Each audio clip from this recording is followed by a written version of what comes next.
Join me in welcoming John Bowerman. Hey, John, how you doing today? Good, Steve. Thank you. So glad to have you here with us. You've got a great new book called You're Not Lost. You're just starting. How to make anything possible. And we're going to jump into that. But before we do that, tell us just a little bit about you and how you show up in the world. Yeah, thank you, Steve. I've been an entrepreneur for as long as I can remember. I used to think that was my job, and then I realized that's really just how I show up in the world. So I've started multiple companies. I've sold some large company and really done a lot in that space and done a lot of advisement, especially for my teenage kids that are growing up. And that's really where all this came about. I absolutely love this. So tell us what You're Not Lost, You're Just Starting. Tell us what sparked you to want to write that book, first of all. Yeah, absolutely. Well, my son's a sophomore in school. The number one question around school is, where's he going to college? Where's your son going to college? And I want to take a second step back. And, for me, that's not the most important question that I should be talking to him about, or the most important question we're thinking about. It's really more about how does he want to be happy every day and help serve the world? What's going to bring him satisfaction? And college could be a piece of that, but it's not the question that needs to be answered. And out of that, I realized that I've picked up so many lessons of entrepreneurship through my life that I wanted to pass down. And in a world where we have AI and all kinds of new things developing, the idea of picking this one thing that you're going to do for the rest of your life and sticking through that is very unlikely. And I wanted him to have the tools to be able to pivot at any time and be able to stay true to his inner child and what fulfills him.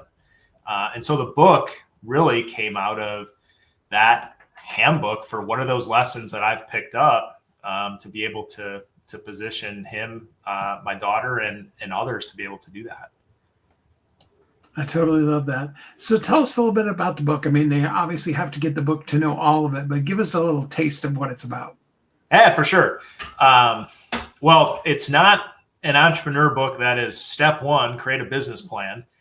Step two, make it successful or anything like that. It's through a story. All right. There's a character, Sophia, and I base this off my daughter, who actually a lot of women have resonated with as their inner child. And Sophia gets assigned on a Friday to present on Monday what she wants to do when she grows up. Well, she doesn't even know what that means. What does grow up mean? Right? What is a job? What does all of this actually mean? And her Aunt Luna comes to town for the weekend. And through their experience over the weekend, Sophia really understands what becoming an entrepreneur is. And so she's able to show up on Monday empowered for the next steps of her life and really have that clarity on what that means. And I purposefully picked Aunt Luna as a woman because what I found is that most of the entrepreneur books out there position the successful entrepreneur as this 65-year-old gray-haired man who's overcome the obstacles of life, right? And my writing partner that helped inspire this, Paola, and my wife, who also has her own business, her own things, as I've watched them experience their life. And I wanted something, especially for my daughter, that was something more she could relate to, and position women as the authority in this, just as well as men. I absolutely love that. So, and I know it's not a step-by-step kind of book, but give us an idea of one of the things that, that you do end up learning, that Sophia learns from her aunt in the book. Absolutely.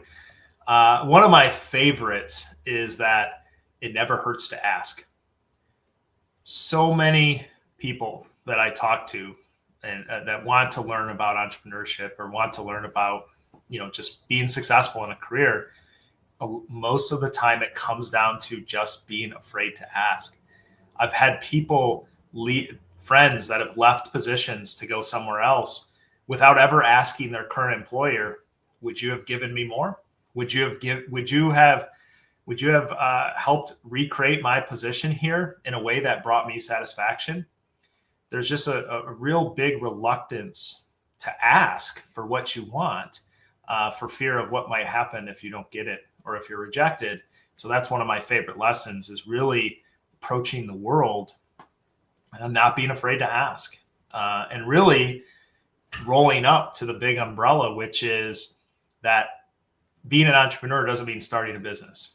Being an entrepreneur is how you show up in your heart and your mind, where if I'm John, so Steve, you're Steve. Steve, you are CEO of the Steve business. So even if you go and work for someone else and don't start a business, you still are the CEO of Steve, which means that you need to represent the Steve company in whatever you do in life.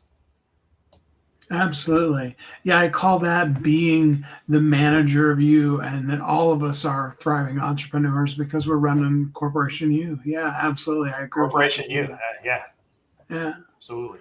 And I also have gone to the point where I'm now giving everybody doctorates for being them. I figure that anybody that's made it past about 15 or 16, but especially when we're in our 40s or 50s, you've earned a doctorate in being you. Yeah. 100%. All right. So, where does empowerment come from? I mean, how do we go from all those negative messages that we sometimes, all too often, unfortunately, hear, to finding the way to feel empowered in ourselves and know and believe in ourselves? Yeah.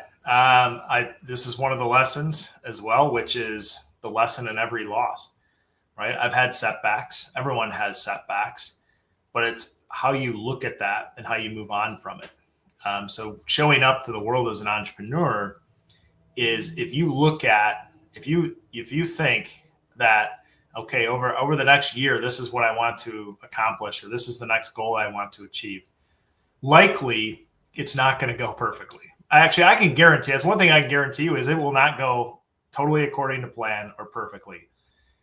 But it's how you respond to that really matters. And are you going to let that just bring you down and put you into this spiral? Or are you going to look at a setback and say, what did I learn? Now there's something that I know more about now than I did in the past. And how can I apply that to what comes next? And when you're able to find something that you learn in every setback, you continually feel like you're making progress. And that's really, I think, where the empowerment comes from, is that feeling of continuing to go just a little bit further than you have before. I absolutely love that. So speaking of going a little bit further, what's next for people after they read the book? What would be the next step that you'd love to see them take?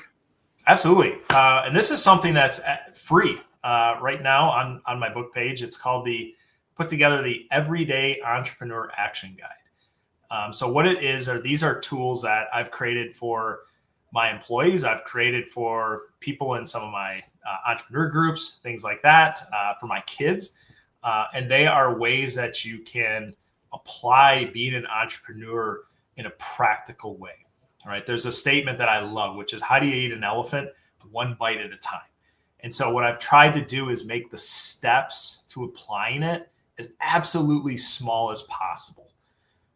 And so when you just start really small, I love it, baby steps from What About Bob. When you start really small, you start to build that momentum, and that momentum is really what fuels you. And I'm just giving it away for free, because if no one read the book, well, I hope people do. But if everyone downloaded the Everyday Entrepreneur Action Guide and was able to apply some of these entrepreneur lessons to make their life more fulfilling, that'd be the real reward for me. Absolutely. I totally love that. So, for somebody who wants to even go deeper with you, though, give us some ideas of the kind of training and courses and stuff that you have available. Yeah. So I have, with me individually, a lot of times when someone has an idea and they're looking to start something in the world, they have a hard time describing what makes them different, or unique. So I do offer a service where I can help coach people through describing or creating their story. What is it about them that makes them a category of one in the world? And then also there's ways to, with one of my companies, for people that are already established in some businesses but are stuck, or they're just not finding that waking up every day is enjoyable, and they just need to figure out, how do I shift or pivot into something that does bring me more satisfaction. One of my consulting companies really help with that. I totally love that. Well, so let's pivot to some words of encouragement. Take a minute or two here and just really encourage us along the concepts of you're not lost, you're just starting. Yeah. Well, what goes right along with you're not lost, you're just starting is you're not behind, you're right on time. So we can't change the past. We can only take a step for the future. And it's never too late. I love that Colonel Sanders didn't start KFC until the 60s. That means I still got a lot of time to do some more things. And there will be someone who starts the next greatest thing at age 95. And I think that is just very exciting. There's not something that you should have accomplished by now. There is, as long as you believe that there is a voice inside you that is your inner child, that is a way that that brings you joy in this world, that you can figure out how to have that come out, and you can live that every day when you embrace being an entrepreneur and really becoming the CEO of you. I completely love that. So tell us again, what is the URL that they can go to get both the free thing that you've got for them as well as go further with you? Yeah. You can go to notloststarting.com. It'll be right there. That'll take you right to it. Or you can go to johnbowerman.com, and it's going to be right there on the homepage. Absolutely love that. Well, John, thank you so much. It's such a fun book, and I really appreciate all that you put in it. And thank you so much for being a guest with us here on the show today. Yeah. And Steve, I appreciate it. And also everything that you've done to help me bring this to life. Can't thank you enough. Thank you.